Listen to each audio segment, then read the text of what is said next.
Evening, y'all. How's it going? Welcome to another Lockdown Live chat. As usual, joined with my awesome co-host, the purveyor of all things Dracona Media out in Johannesburg, Mr. Alec Larson. How's it going, man? Oh, it's all good. Can't really complain.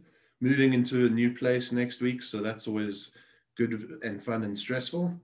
But yeah, at least I have the paid time off, leave vibe in order to get that done, you know? That's so un-rock star of you, for being so responsible. So, yeah, this is actually a special episode. This is actually episode 50 of our Lockdown Chats. We made it this far, Alec. Pretty mental. And on top of that, it's our monthly international edition. And considering we've been discussing public relations and A&R over the last few weeks, we figured let's wrap this up in a bow by welcoming back a familiar face to the chat, as well as somebody new. Today, we're joined with Curtis Dewar and Cori Westbrook of C Squared Music. How's it going, guys? Welcome. Joining us all the way from Canada. Well, Cori's in Oregon. Cori's in Oregon. Oh, my God. So this is a multinational episode. Oh, awesome. Our first our first guest from North America, I guess, you know. So, wow, we're very multinational. Loving this. Well, guys, thanks so much for joining us. Obviously, Curtis, we remember you from previously. 6 months ago, we had a little bit of chat about all things PR. Cori, you're the new face to the chat, and over these last 6 months, a lot of things have chopped and changed. And I guess let's actually start at the beginning of this whole lockdown pandemic, as we usually do with all of our chats. The music industry was hit pretty hard. Obviously, you being a writer at the time, very extensively for Metal Injection, you were dealing with probably a real influx of submissions and all of those tasty things that required your administrative ability. So how was it during the earlier stages of the pandemic, your side? Honestly, the most submissions we got were at the beginning were all tour cancellations. It was just like every day, just a massive influx of tour cancellations. But as the pandemic wore on, and I mean, people were kind of stuck at home, I mean, there was just this massive amount of music being created last year that is like the silver lining to all of this. I mean, it was a nice problem to have, having just so much music coming in and seeing how creative people were getting with, not being able to do anything else, really. Awesome. Like Lyle mentioned, Curtis, it's been almost about 6 months since we chatted, and a lot has happened in your camp since then. So maybe explain this expansion of Devar Music and C Squared and everything that's going on. Sure, it's pretty simple. I like how you say my amazing with your accent. I'm going to get you to record that as a voiceover for our podcast because I love it. But anyways, just to clarify, so with C Squared Music, basically it's me and Cori. We now basically run the company together. It's not just me. We also brought on a couple other people to work with us, Holly Royal, Gaia Gorda, Aaliyah Day, and Aaron as well. So it's kind of like just a bit of an expansion thing. We both co-run the company together. I'm technically the owner, but she helps make all the decisions, and it's run basically as a group unit versus just Curtis Dewar doing it all himself. But I have helpers and Cori to help me run everything now. Right, yeah, eloquently put. And she obviously adds a lot of impartial, neutral input, which actually can kind of keep, I guess, an agent like yourself in check, you know, because sometimes the judgment can get clouded. Well, no, I mean, the job is keeping Curtis in check. Sort of, but also we're very similar personality-wise, so it tends not to be too much of a there. So it's usually pretty good. Yeah.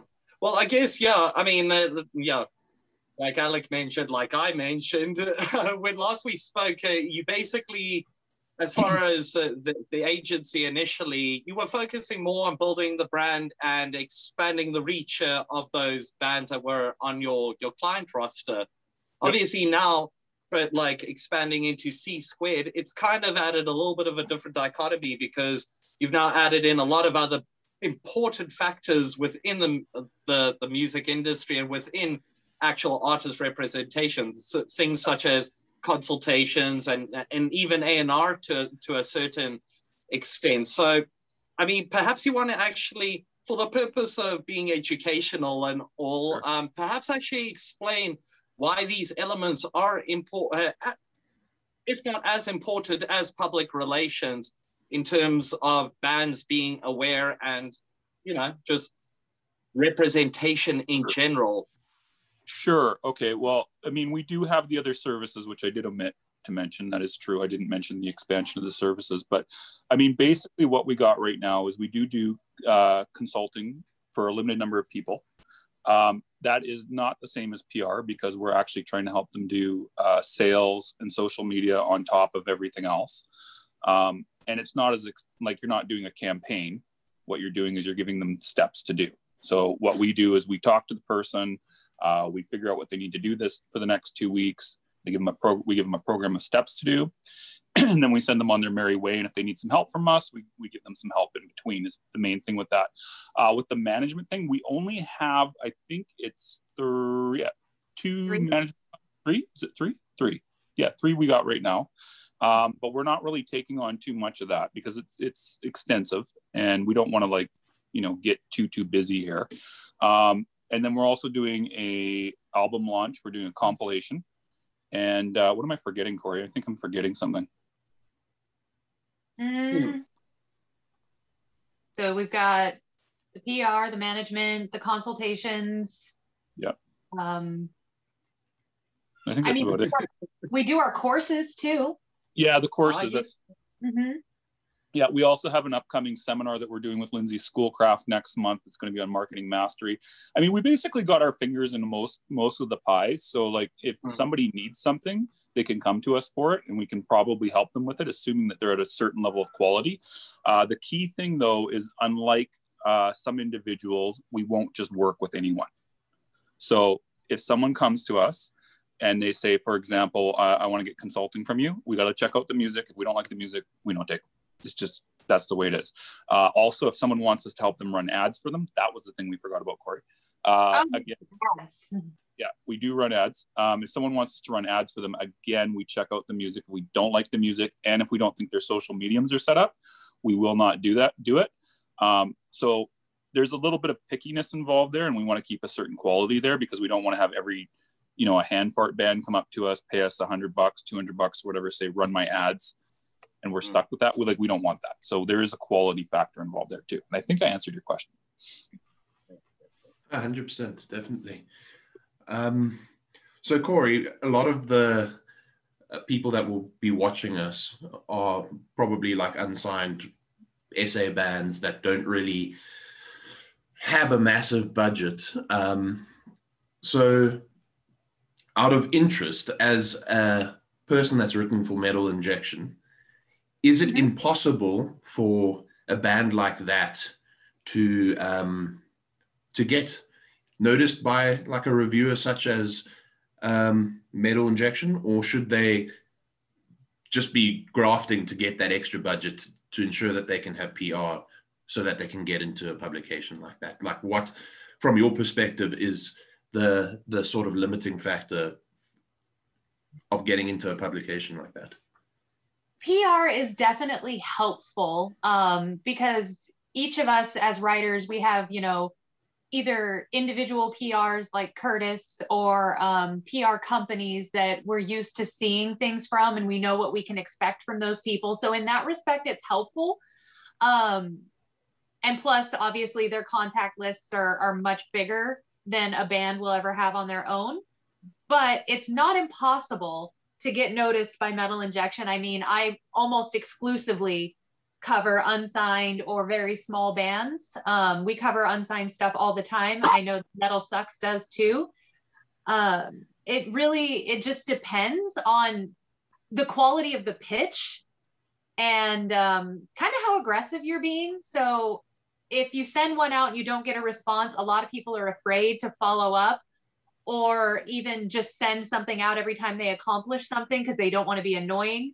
But I would recommend to bands, like if you can't afford a PR, make sure that you're keeping people updated on everything that you're working on throughout the process of creating your album and releasing your videos and things like that, because it's definitely not impossible to do without a PR. It's just harder.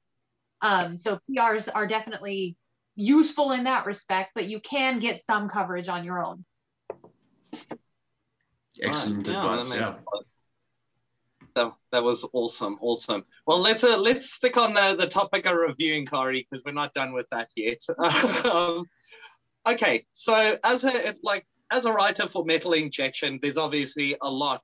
All of you guys have your personal musical taste that you'll gravitate to. So I guess a little bit of a question maybe towards the psychology of it, I guess. But even though you would probably get maybe 1,000 submissions of unlisted or unsigned bands, that balance between being an active fan of a certain genre yourself and reviewing a band release in that style, and not necessarily liking the genre and reviewing it on merit and face value alone, how do you find that balance from being impartial and being like, okay, well, I like melodic death or whatever the genre is that you like? How do you be impartial when it comes to reviews? Do you review it according to the sound, or do you just like review it in accordance to what the subgenre is that you get approached with? So first, if somebody's submitting something, like say it's a video and they want it featured on the website and it's a genre that I don't necessarily vibe with, I'll shoot it to one of the other guys who I know vibe with that genre a lot more than I do. That way they can do it justice. But if it comes down to me reviewing something that isn't a genre that I don't like or I don't really identify with, my tastes are pretty broad. So it's really hard to find something that I'm just like, no. But if it does come down to that, then I try to focus on things like the technical aspects of the album. How well was it put together? Things of that nature to base my review on, versus being like, oh, this is just shit because I happen to hate this genre. Cool. Yeah. So Cori did mention that bands are often worried about being too aggressive when approaching, PR or like reviewers and blogs and whatnot. But I'm going to start directing this. It's a two-person direction question. First, Curtis, any no-nos from your side that a band should avoid when approaching a blog or a reviewer? Like anything that they should watch out for when doing that. Are you meaning like red flags that looks like it's a scam? Or what do you mean? Like, clarify the question. Or what should they do not to piss them off? Or what do you mean? The latter. So what not to do to piss them off? Okay, cool. Well, there's a lot of things you could do. Well, number one is not send any information and just the link to the music. I know that a lot of people even will do this to the PR. They'll just say, hey, they won't even tell you what it is. They'll just say, here's my music. Can you work with me? And I know people do that with reviewers all the time. They just drop a YouTube link. There's no information. I know one thing that happens to a lot of the females is that they get complimented on their appearance. Cori will probably go into that in depth. I'm gonna say that one right now. Don't do that. If you're doing that, don't do that. That's one thing. There's also like if you got too much flattery involved, just for male or female. Or another thing is like if you put the wrong publication, like for example, I know that Metal Injection gets a lot of pitches saying, hey, I'd like to be on Metal Sucks, for example. And I know Metal Sucks gets the reverse. Like things like that. Like you don't want to be too complimentary, or like people can tell when you're being ingenuine, right? So like, even if you're talking about, I love this site, the site is so awesome, people will do that all the time, and you can tell that the person hasn't read the site. So those would be my main ones right there. Cool. Mm-hmm. No-nos for you, Cori? No, I agree with most of those, that like stay away from being weirdly complimentary. So anything to do with people's looks or like their kids, don't go there. Pay attention to what you are including in your pitches. So make sure all of your details are there. Make sure what you're actually asking for is in the first paragraph. We are so-and-so, we're from this place, we're a thrash metal band, and we're releasing a new video.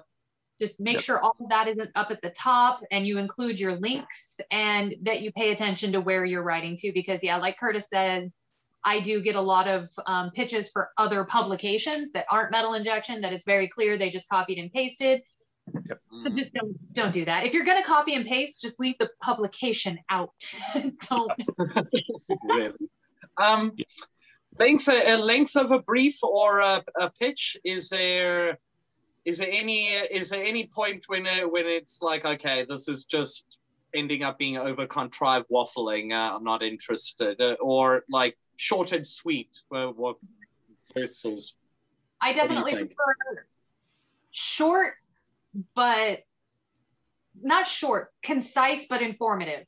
So I basically need everything that I could possibly need to write your feature in one email, but in the shortest way possible. So who you are, what you play, what you're reaching out about, a quote, and just, a little bit about the band. Keep it, like 3 sentences per paragraph, and that's about 3 paragraphs. So 9 to 12 sentences you can work with there. That'll give me about what I need. And then, including a quote, a lot of bands skip that part, but it's definitely super important to include one of those, because I mean, everybody wants to include a quote in their piece. It fleshes it out. It really just helps the band more when they include a quote. So that's going to be my big one, is always remember that. And always include an embed whenever you're sending the stuff over. Yes. Yep. Some sort of embed. Either Bandcamp or YouTube are going to be the two that are the best. I mean, we can work with SoundCloud and stuff like that, but YouTube and Bandcamp are the top 2. Cool. Yep. Yeah, definitely rule of thumb. Well, okay, cool. Curtis, let's pull this back over to you. Because, as well as this new expansion into Seed Squared, yourself and Cori started off your own podcast now, the C Squared podcast, which is actually really been picking up quite a bit of steam recently. You guys have, I guess, a kind of a mixed bag of shows. You guys interview a lot of label heads, a lot of bands, and you guys kind of deep dive a lot into what we're kind of discussing tonight: public relations, general band management, just, a couple of tips and stuff. So I guess kind of giving a little bit of a sum up to what people can actually get from the podcast. Tell us a little bit about the C Squared, when's it aired and all of that. Sure. Started that before we actually really started working together, to be honest. We started that early March. Is that right, Cori? Early March, I think, right? Yeah, early March. Early March. So we started that in early March, and we kind of fluked out because we got some big names right off the bat. We got Blasco, we got Michael Sweet from Striper, and then we also got someone else that was really big that we got up right off the bat, and I can't even remember. We got like Ben Umanoff from Metal Sucks, Trevor from Black Dahlia. That was the other person that was one of the first guests. So it was a little bit of a fluke to start off with, but it was good because what we do is we talk to as many different people as we can about whatever topic we decide. So like, for example, Trevor, we talked to him about being on a label. We talked to him about his experiences with touring and all sorts of stuff like that. Ben, we talked to him about being a manager at times. We also talked to him about running Metal Sucks. It depends upon the topic, on the guest rather, but usually it's about 40-45 minutes, and we usually get quite a good bit of good information from each guest. And then usually once a week on top of that, we'll do a solo one together where we'll pick a topic and kind of go out over it. Usually we just fuck around and make jokes and make asses of ourselves. But other than that, we also have some supplementary episodes we've been doing with Gaia Gorda, where Gaia and I will talk to different bands that are going to be coming on our compilation. So that is to promote the upcoming compilation, though, and it's sort of separate, but sort of not from C Squared. Does that answer the question for you, Lyle? Yeah, that was awesome. That was awesome. You guys are busy as hell. It's mental. Yeah. I guess before Alec actually goes on with his question, I actually had something that I wanted to shoot from the hip to Cori, because we've actually asked this, and we started this by asking it with Curtis, because it was a weird little topic regarding Facebook, and it's something that we'd like to get your thoughts on it. In terms of a band, what will gravitate more, in your opinion, towards the fan base? A really striking piece of artwork, or a personal band pick or artist pick? What like, obviously both have their pros and cons, so what are your thoughts, Cori? Both have their place, but people identify more with pictures of people. They want the wall that has been there between the audience and the band, that kind of mystique that used to exist. People don't like that anymore. They want to be emotionally invested and feel connected to the band. So even when it comes to things like sharing links, so say you get something published on Metal Injection and you want to share the link and be like, yay, thank you, Metal Injection, for publishing my new video. I actually go in and I replace the link preview with a picture of the band, and it always performs better than just the link preview itself. It always performs better. So people want to see the band.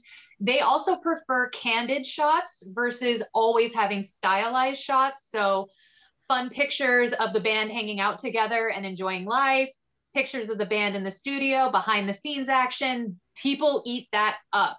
So yes, sprinkle in some great artwork from your album and stuff like that, but really break down that wall and show people what you're about is going to do a lot better. Cool. And would you sort of recommend the same thing if it's a solo metal artist? Yeah, I would. Even if and actually it's even more important if it's a solo metal artist, because you don't have other people, to bounce things off of, other people to feature. And it's really just you. People are there for you at that point when you're a solo artist. Cool. Awesome. So Curtis mentioned earlier that, and he's mentioned it before, that you guys don't just deal with anyone. You're quite unique in that way, that you guys sort of review the material of the band that you're going to work with. So Cori, we've asked like a whole bunch of other PR agencies a very similar thing. What is the criteria, for you at least, when bringing on a new client to C Squared? So obviously the biggest criteria is going to be the quality of what people are producing. If it's not quality, then there's just really no fixing it. We can work with people who need some help with their image, or maybe don't have their socials fully set up, that kind of thing. You can work with that, but we definitely recommend having all of that set up prior to reaching out to a PR agent, just because it'll only help your campaign, having all of that set up. And we, like, as a PR, with a PR campaign and not as one of our management or consulting clients, we can really only do so much. But yeah, it comes down to the quality of the music, and then also whether or not the people are good people. Like, if you're coming at us with this massive ego where it's your debut single and you have very high unrealistic expectations of how it's going to go, then I mean, we're probably not going to work with you, just because at the end of the day, it's not going to be a beneficial relationship for either one of us if somebody is coming in like that. Cool.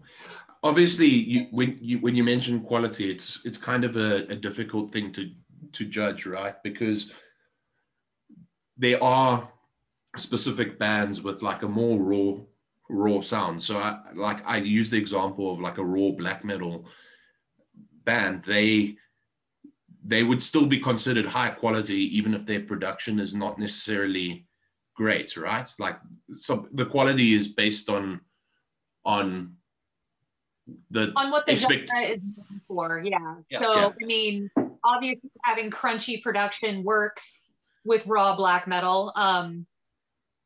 It really depends, because also that's going to come with the fan base too. Like if you're a raw black metal band and you're trying to have this really clean, precise production, that's not going to work for the fan base either, because they're not going to identify with it. So yeah, it does come down to also what the genre is known for. Cool. Right.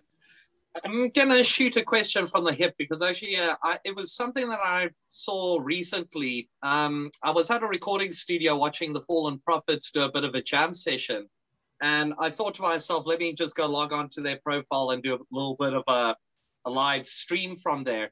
And the amount of reach that they got in those 25 minutes of having the camera on, just talking generally, like in between, like maybe a track or two, the amount of like organic reach that they got was kind of a bit ludicrous, to be honest. It was quite high. So, I mean, do you guys think that, because obviously now Facebook has changed the algorithm and the whole layout again about a month ago, in airing this, but yeah, Curtis, are there any new little tips in terms of Facebook that maybe some bands should be aware of? I know there was a mandatory adjustment on bios on pages recently. Anything that bands should maybe check out that they might have missed out during this last like big Facebook update?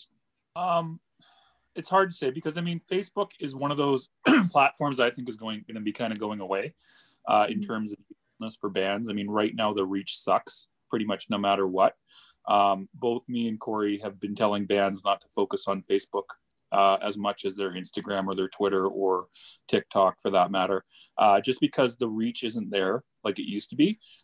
We have on our C² page, I think 3,000 followers, if I'm not mistaken, or give or take.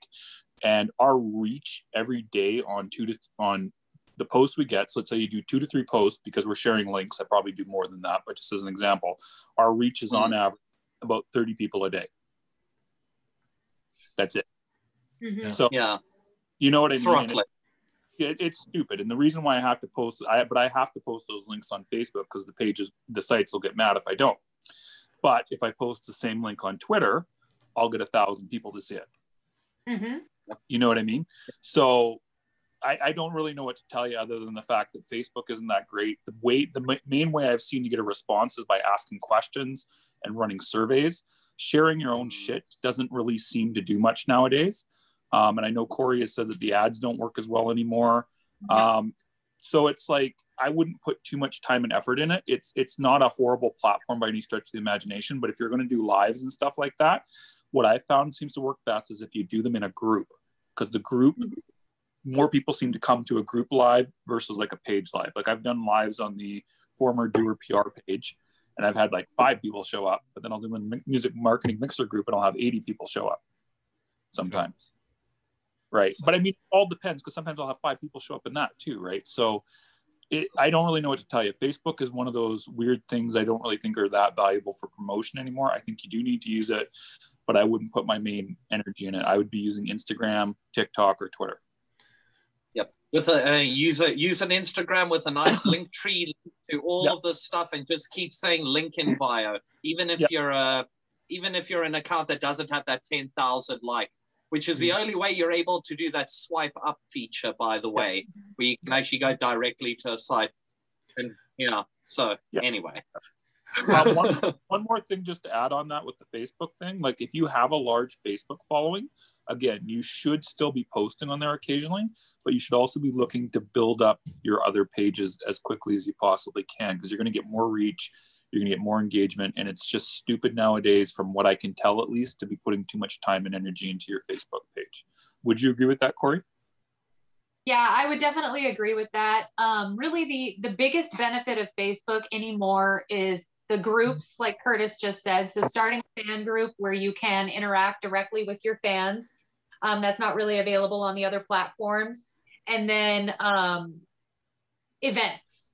So anytime you have something going on, creating an event. So if you have a show or a live stream that you're planning on doing, or like a streaming party, or a premiere, like an album premiere party where you direct people to your YouTube and you have the whole album set up as a premiere and you can chat with your fans, that kind of thing is really the only value that Facebook brings anymore. And I mean, part of the reason is we've become just so visual that Instagram is such a powerful platform now. And I mean, Twitter, obviously you can reach people really, really fast.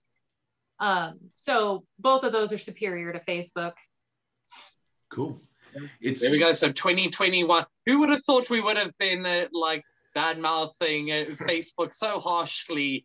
Yeah, Zuckerberg dropping the bomb. Now damn, I just dropped the Z word. We're gonna probably be demonetized now. Anyway. Zuckerberg's going to be after us after this. Yeah. Just said it again. Now we're definitely going to.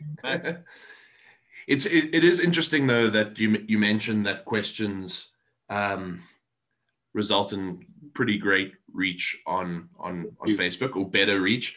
And I actually have like a concrete example of that. I recently released a solo EP/album, and I didn't really know how to classify it because it was 7 songs long in 27 minutes. So I basically asked a whole bunch of groups, do you classify this as an EP or an album? And it basically was the best reach I ever got, just by asking for feedback. Yeah. Another great question you can ask on Facebook, I've seen a couple of people do this. How did you first hear our music? That one is amazing to get engagement. One of our clients did that a few weeks ago, and he had like 100 comments in 20 minutes or something like that. It was ridiculous. It was just bam. That is a fantastic idea. It's awesome. So people are watching and take note of this. We're going to see that question up all next week. So we've unfortunately reached like the end of our time for our discussion. We've been picking your brains quite a lot, so it's only fair that we give you guys the opportunity to plug whatever you need to plug, talk about whatever you need to, like, is there anything you would like to mention before we say our farewells? I'll say something, when I know Cori probably will have something too, but we got a few things that are coming up. Number one is we have a marketing seminar that's coming up with Lindsay Schoolcraft next month. We don't have the sales page set up yet, but we were doing some early bird sales of it. It's going to be held on July 16th at 5 p.m. Eastern Standard Time. It's going to be about an hour and a half long. Lindsay's going to be answering questions at the end of it. Me and Cori are both going to be there with her, and it's going to be all about how to master your marketing with someone who has sold lots of albums as a solo artist and was on a major label for a long time and in a major band. And she's absolutely fantastic with her teaching skills, and she'll really help people that come to the seminar. The other thing that we have coming up is we also have, I'm blanking on it. Oh, you know what, before I say that. So we also got the C Squared podcast you can listen to. I'm hoping if I give you guys a link, you guys will link to it. We always have different guests on there. We've had Trevor from Black Dahlia. We've had Michael Sweet. We've had so many fucking people on there. What else do we got? We got, if you want to work with us, head to our Facebook page, which is C Squared Music, I think is what the URL is. Don't quote me on that. What else do we got, Cori?